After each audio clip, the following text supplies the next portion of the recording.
Welcome friends, प्रस्तुत है BA honours राजनीति विज्ञान सेमेस्टर 1 डिसिप्लिन स्पेसिफिक कोर्स राजनीतिक सिद्धांत की समझ अंडरस्टैंडिंग पॉलिटिकल थियरी के अंतर्गत महत्वपूर्ण प्रश्न और उत्तर सीरीज। प्रश्न: उदारवाद के अंतर्गत विभिन्न विचारकों के विचारों की व्याख्या करें। आंसर: उदारवादी विचारधारा का अर्थ है: 1. ऐसी विचारधारा जो व्यक्ति की स्वतंत्रता तथा उसकी प्रतिष्ठा या मान मर्यादा में विश्वास रखती है। यह एक ऐसी विचारधारा है जो 18वीं शताब्दी में जागृत हुई, समय के साथ उसमें परिवर्तन होते रहे, और यह आज भी प्रचलित हैं। 2. व्यक्तिवादी उदारवादी व्यक्ति की विवेकशीलता में विश्वास रखे हुए उसे पारिवारिक, धार्मिक, आर्थिक तथा राजनीतिक मामलों में अधिक से अधिक स्वतंत्रता का समर्थन करते हैं तथा संवैधानिक लोकतंत्र या शासन प्रणाली को अच्छा समझते हैं। 3. इस विचारधारा का जन्म राजा के दैवीय अधिकारों के सिद्धांत के विरोध में हुआ, और यह राज्य के मुकाबले व्यक्ति को उच्च समझता है। यह राज्य को व्यक्ति की स्वतंत्रता में बाधक मानता है, परंतु उसे आवश्यक भी समझता है क्योंकि यह व्यक्ति के जीवन की रक्षा करने, बाहरी आक्रमणों से रक्षा करने तथा देश में शांति व्यवस्था बनाए रखने के लिए जरूरी है। 4. यह राज्य का एक आवश्यक बुराई अनेसेसरी ईविल मानता है और उसे कम से कम काम सौंपने के में है।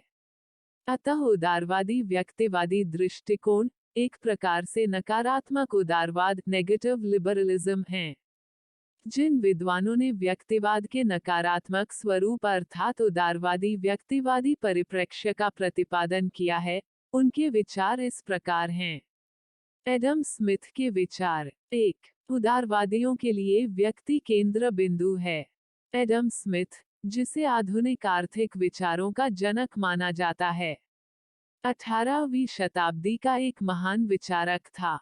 औद्योगिक क्रांति के काल में स्मिथ ने तत्कालीन आवश्यकताओं की पूर्ति के लिए व्यक्ति के जीवन के आर्थिक क्षेत्र में राज्य के हस्तक्षेप का विरोध किया। 2. उन्होंने राज्य के कार्य क्षेत्र को शांति तथा व्यवस्था की स्थापना, बाहरी आक्रमणों से रक्षा तथा न्याय की स्थापना तक सीमित किया और कहा कि आर्थिक क्षेत्र को आर्थिक नियमों द्वारा विनियमित होने के लिए स्वतंत्र छोड़ दिया जाए।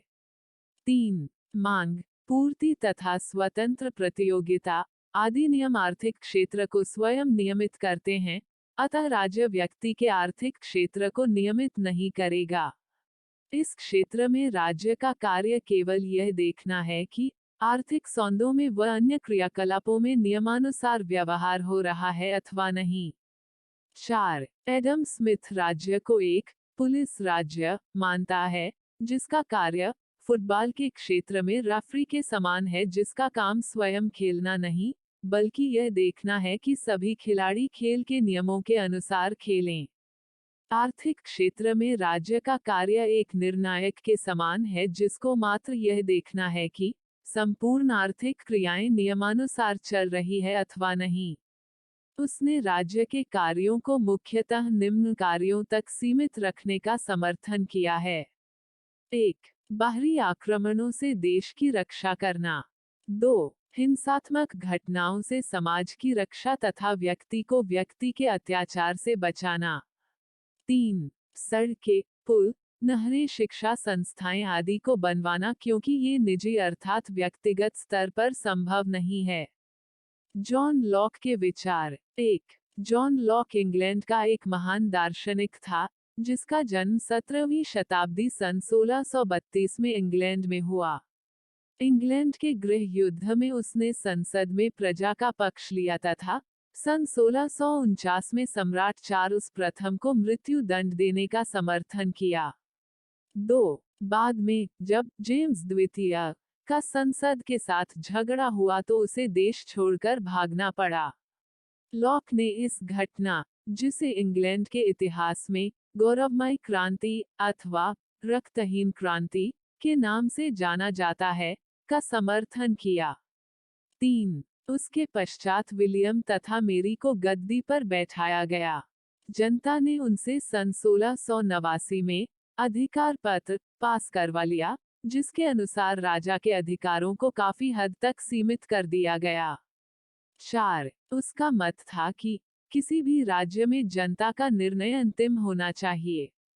लॉक के अनुसार राज्य एक मानवीय संस्था है, दैवी अथवा प्राकृतिक नहीं। इसकी उत्पत्ति एक सामाजिक समझौते के परिणाम स्वरूप हुई है। 5. लॉक ने सीमित राजतंत्र का समर्थन किया है, जिसमें अंतिम प्रभुसत्ता जनता में निहित होती है। 6. लॉक ने जिस प्राकृतिक अवस्था का वर्णन किया, यह पूर्ण राजनैतिक थी, परंतु पूर्ण सामाजिक नहीं थी, क्योंकि लॉक के अनुसार मनुष्य इस अवस्था में जीवन, संपत्ति और स्वतंत्रता का उपभोग करता था। 7. प्राकृतिक दशा में आवश्यक बातों की कमी थी, जिसके कारण समझौता करके राज्य का निर्माण किया गया। प्राकृतिक नियम की कोई स्पष्ट परिभाषा नहीं थी। इन नियमों की व्याख्या करने तथा इनको उचित रूप से लागू करने के लिए कोई व्यवस्था नहीं थी। 8. लॉक के अनुसार 2 प्रकार के समझौते हुए। प्रथम, सामाजिक समझौते जो आपस में मनुष्यों में हुए, जिसके अनुसार राज्य का जन्म हुआ।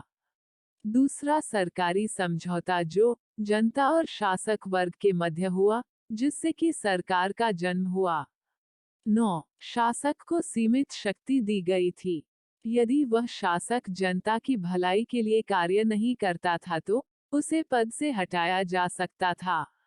इस प्रकार लॉक ने सीमित राजतंत्र का समर्थन किया। सरकार और राज्य में स्पष्ट अंतर किया गया।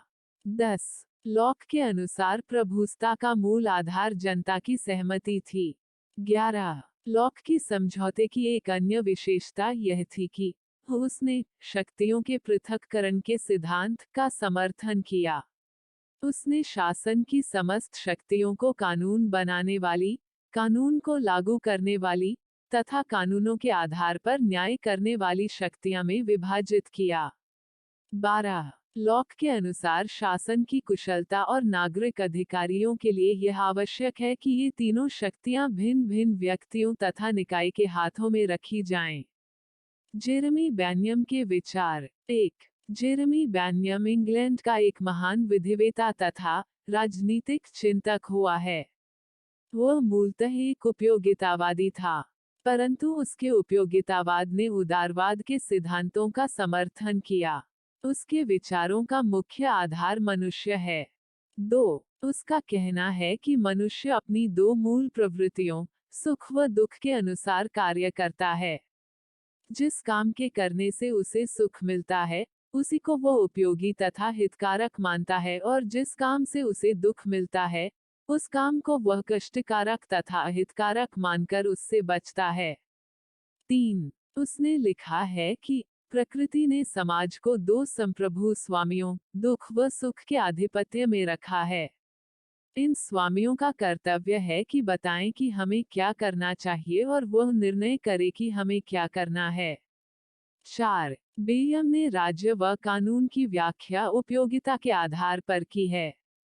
उसके अनुसार राज्य व कानून का महत्व उसकी सामाजिक उपयोगिता है। राज्य व्यक्तियों का समूह है, अतः उसका लक्ष्य अधिकतम मनुष्यों का अधिकतम सुख है। 5. राज्य मनुष्य के लिए सुख की प्राप्ति का एक साधन है। राज्य का कार्य ऐसे कानूनों का निर्माण करना है जो लोगों को सुख देने वाले होते हैं। उसका कहना है कि यदि राज्य का कानून अनुपयोगी अथवा अहित करने वाला है तो नागरिकों का कर्तव्य है कि वे उसकी अवज्ञा करें। 6. बेन्यम के आर्थिक विचार एडम स्मिथ से मिलते हैं। वह व्यापार को राज्य के नियंत्रण से मुक्त करना चाहता है और खुली प्रतियोगिता का समर्थन करता है। इससे अच्छी चीजों का निर्माण होगा और ये सस्ती भी होंगी। 7. वह स्वतंत्र व्यापार, अनियमित प्रतियोगिता, अनुल्लंघनीय निजी संपत्ति तथा अन्य व्यक्तिवादी सुधारों में विश्वास रखता था। इस प्रकार बेयम ने जिस उपयोगितावाद को प्रतिपादन किया उसके माध्यम से वह व्यक्तिवाद का समर्थक बन गया। 8. उसके जिन विचारों से व्यक्तिवाद की पुष्टि होती है, वे इस प्रकार है। 1. व्यक्ति का सुख ही सर्वोपरि है। 2. राज्य का उद्देश्य अधिकतम व्यक्तियों को अधिकतम सुख पहुंचाना है। राज्य का निर्माण इसी के लिए हुआ है। 3. राज्य उन्हीं कानूनों का निर्माण करे जो व्यक्ति का अधिक से अधिक हित करें। जनहित विरोधी कानूनों का उल्लंघन करना मनुष्य का नैतिक अधिकार है। 4. चूंकि निजी संपत्ति रखने से मनुष्य को सुख मिलता है, अतः राज्य का कर्तव्य व्यक्ति की संपत्ति की रक्षा करता है। 5. खुली प्रतियोगिता के वातावरण में उत्तम प्रकार की वस्तुओं का उत्पादन होगा, वे कम दामों पर मिलेंगी। हर्बर्ट स्पेंसर के विचार। 1. हर्बर्ट स्पेंसर ने भी व्यक्तिवाद और न्यूनतम शासन के सिद्धांत का समर्थन किया। उसने डार्विन के विकास सिद्धांत को अपने राजनीतिक दर्शन का आधार बनाया। 2. डार्विन के अनुसार प्रकृति में विभिन्न प्राणी जीवित रहने के लिए साधनों का प्रयोग करना चाहते हैं, जिसके कारण उनमें संघर्ष चलता रहता है।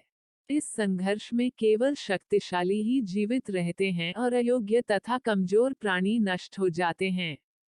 3. स्पेंसर ने इस सिद्धांत का प्रयोग सामाजिक जीवन में किया और सिद्ध किया कि समाज में भी निरंतर संघर्ष होता रहता है और उसमें प्राकृतिक नियमों के अनुसार योग्यतम की विजय तथा अयोग्य व शक्तिहीन व्यक्ति का नष्ट होना स्वाभाविक है।